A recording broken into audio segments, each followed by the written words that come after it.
Okay. നമസ്കാരം, എല്ലാവരുടെയും ശ്രദ്ധിക്കുക. ഞങ്ങൾ ഒരു വിനോദയാത്രയിലാണ്. We are on a trip to Salalah.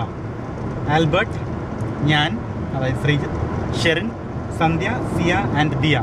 ഇതാ ഇപ്പോൾ നിങ്ങളുടെ ശ്രദ്ധ. ഞങ്ങൾ റോഡിലേക്ക് നീക്കുകയാണ്. ക്യാമറ റോഡിലേക്ക്. എന്ത് മനോഹരം, അതിമനോഹരമായ ഈ കാഴ്ചയിലേക്ക് ഒരു എത്തിനോട്ടം. ഇതാണ് സലാല. സലാലയുടെ തീരത്തിലേക്ക് ഒരു യാത്ര. നിങ്ങൾക്ക് പോകണ്ടേ? ഇതാണ്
ഇത് മാത്രം